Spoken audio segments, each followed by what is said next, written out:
Et comme Jésus allait et venait dans le temple, les grands prêtres, les scribes et les anciens vinrent le trouver. Ils lui demandaient: par quelle autorité fais-tu cela? Ou alors, qui t'a donné cette autorité pour le faire? Jésus leur dit: je vais vous poser une seule question. Répondez-moi, et je vous dirai par quelle autorité je fais cela. Le baptême de Jean, venait-il du ciel ou des hommes? Répondez-moi. Il se faisait entre eux ce raisonnement. Si nous disons du ciel, il va dire: pourquoi donc n'avez-vous pas cru à sa parole? Mais allons-nous dire des hommes? Ils avaient peur de la foule, car tout le monde estimait que Jean était réellement un prophète. Ils répondent donc à Jésus: nous ne savons pas. Alors Jésus leur dit: moi, je ne vous dis pas non plus à quelle autorité je fais cela. Acclame la parole de Dieu.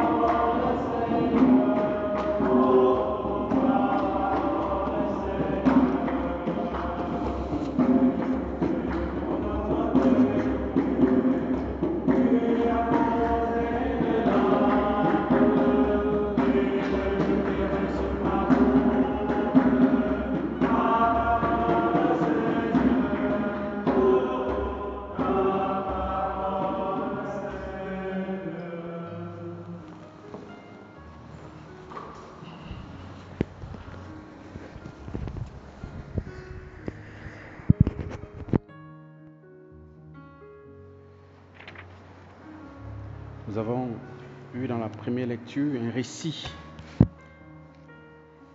du martyre des 7 fils d'une maman. Et bien sûr, c'est le texte qui est choisi pour la mémoire de ce jour, pour signifier ce que c'est que le martyre.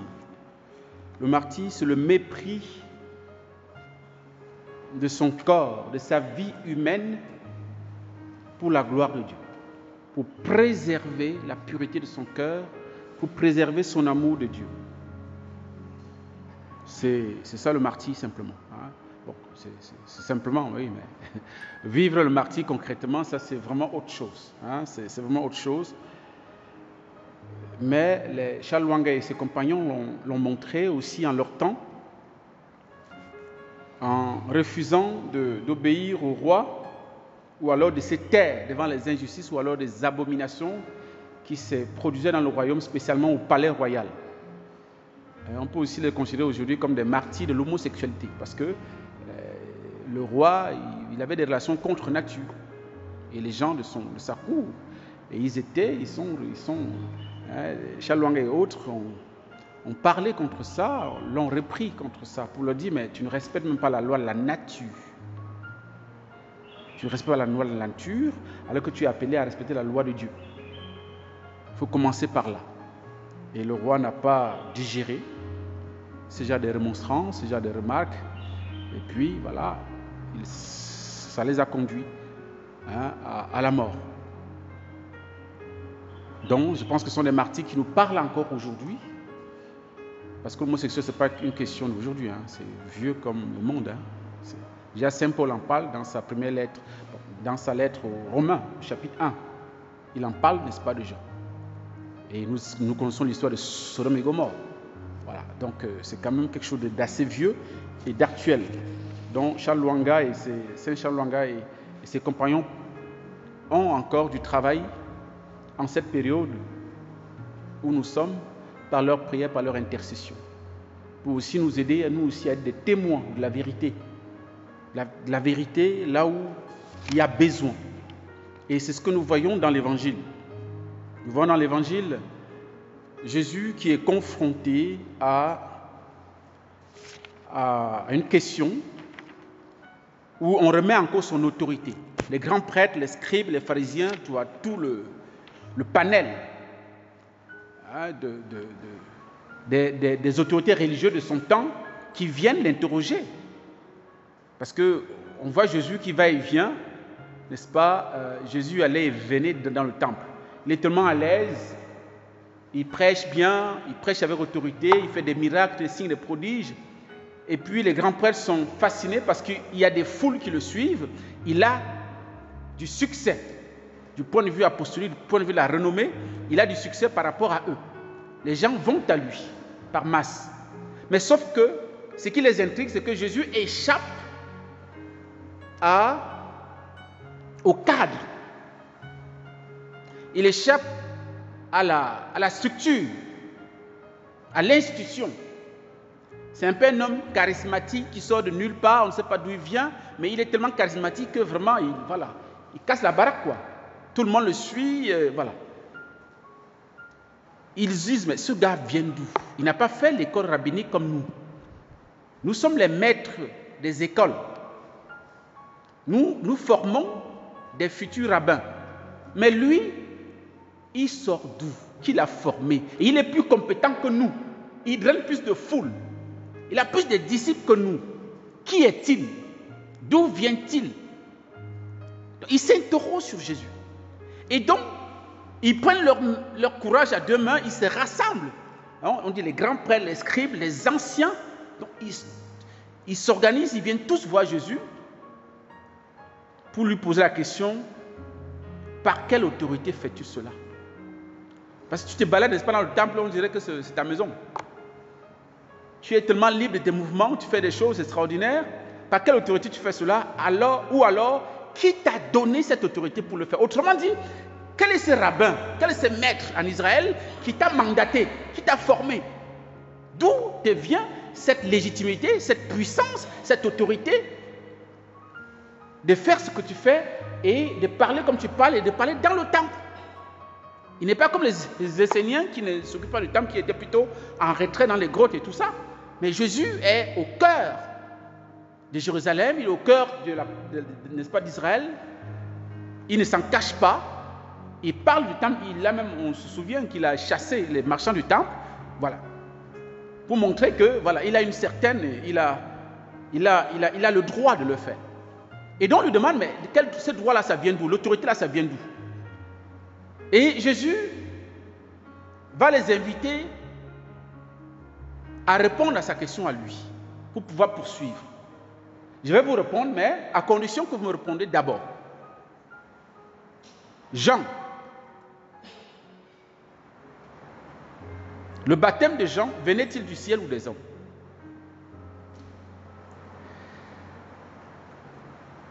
Et ils vont se trouver dans l'embarras parce qu'ils vont se concerter. Ils vont dire, bon, si on dit que ça vient du ciel, il va dire, mais pourquoi vous n'avez pas cru alors? Puis ça vient du ciel. Si on dit que ça vient des hommes, on a peur de la foule le reconnaît en Jean, un grand prophète. Donc ils sont entre le marteau et l'enclume. Ils sont entre le ciel et la terre. C'est-à-dire, donc, si on dit que il vient du ciel, donc nous sommes fautifs parce que nous aurons dû croire en lui.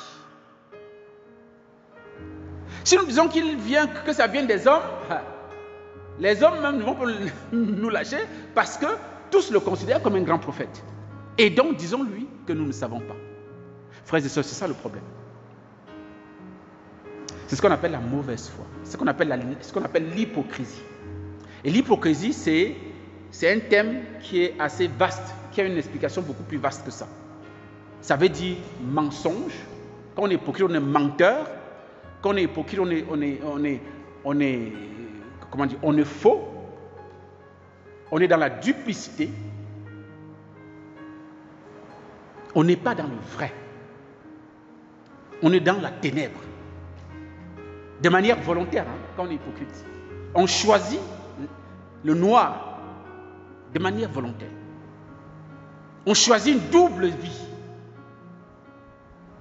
Jésus ne demandait rien d'autre que la sincérité d'une réponse. Pas forcément la bonne réponse. Parce qu'ils auraient pu dire, ils viennent des hommes. Voilà. Jésus va dire, bon, voilà, vous vous êtes trompés, mais quand vous avez répondu à ma question, donc je peux vous répondre. Et Jésus, dans des situations variées et diverses, nous demande, nous aussi souvent, nous pose souvent ce genre de questions. Comment? À travers les événements qu'on peut traverser. Parfois, nous vivons des situations, au lieu que nous puissions avoir un regard objectif, une analyse objective avec notre intelligence, nous cherchons des réponses toutes faites. Nous refusons de réfléchir. Nous refusons d'être responsables de notre vie, notre situation, n'est-ce pas, dans laquelle nous vivons. Nous aimons des raccourcis. Oui, ils ont posé une question à Jésus, il faut que Jésus réponde, point. Non. Jésus, mais réfléchissez les amis. Réfléchissez un peu. Jean, qui est venu préparer ma route, son baptême vient de qui? Ça vient d'où? Du ciel ou de la terre? Réfléchissez, méditez. Vous êtes des maîtres en Israël. Vous êtes des docteurs de la loi. Mais quand un phénomène religieux arrive comme ça, vous devez vous asseoir et réfléchir, voir les contours, voir la véracité ou l'inverse du phénomène qui se produit. Réfléchissez. Et le Seigneur nous dit la même chose dans les situations que nous vivons. Réfléchissons d'abord avant de dire, Seigneur, je suis à bout de ma réflexion, viens à mon aide. Parfois, on veut, et même quand on va chez son père spirituel, son accompagnateur spirituel, et ça, pardon, je m'excuse auprès de novices, hein, c'est pas de vous qu'il s'agit, hein, on vient pour pouvoir parfois avoir des réponses qui nous confortent. Ou alors, parce qu'on ne veut pas réfléchir, on a peur du choix à faire, on vient, voilà, on vient lui prendre des choses pour qu'il nous donne des réponses toutes faites, et puis on va faire ça, et puis on va dire, bon, si ça marche, tant mieux, ça ne marche pas, ah, c'est lui, hein, c'est lui qui m'avait dit, là tu tiens ta conscience tranquille. Non, non, le Père spirituel n'est pas là pour nous donner des réponses toutes faites, comme le bon Dieu non plus. Nous avons besoin de notre intelligence de réfléchir à partir de notre expérience personnelle, des événements douloureux ou malheureux qu'on a traversés et qui forgent notre intelligence, qui forgent notre sagesse pour que devant une situation donnée, nous puissions avoir un regard intelligent. Que nous puissions mettre en exergue nos acquis humains d'abord. Et après, nous allons demander au Seigneur, est-ce que cela est possible que je fasse ceci plutôt que cela? Et donc, Jésus demandait tout simplement du bon sens et de la sincérité, de l'honnêteté par rapport à l'endroit de ces scribes et prêtres et grands prêtres et consorts. Il demandait simplement la sincérité de leur réponse. Pas forcément qu'ils trouvent la bonne réponse, non. Mais qu'ils soient honnêtes avec eux-mêmes et avec Dieu. Et ils sont passés à côté, ils ont raté leur devoir, puisque Jésus va dire, puisqu'ils vont dire, nous ne savons pas. Autrement dit, nous ne voulons pas réfléchir. Nous ne voulons pas être responsables. Et Jésus donc dit, ok, c'est comme ça, moi non plus, je ne vous dirai pas par quelle autorité je fais cela.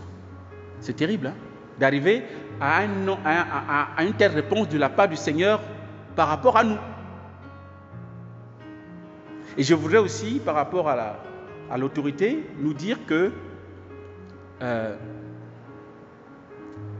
l'autorité est un pouvoir, ou bien alors provient d'un pouvoir reçu ou acquis, et qui nous amène peut-être à amener certaines personnes à obéir. Ça, c'est sur le plan humain. Et même aussi sur le plan religieux, il y a cette dimension aussi. Mais nous savons que l'autorité avec laquelle Jésus parle et agit, c'est l'autorité qui vient de Dieu.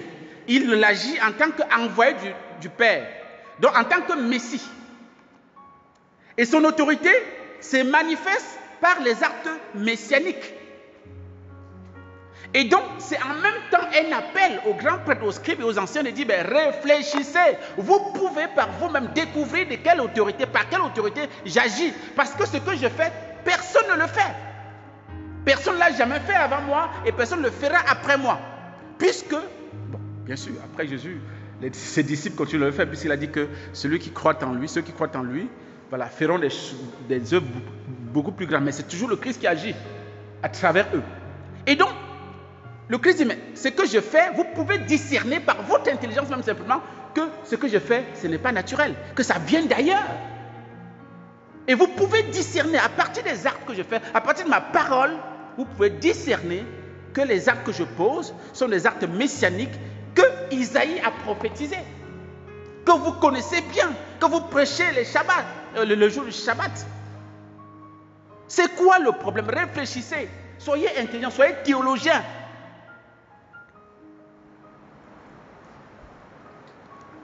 Et l'autorité de Jésus, nous le savons aussi, se manifeste par le service.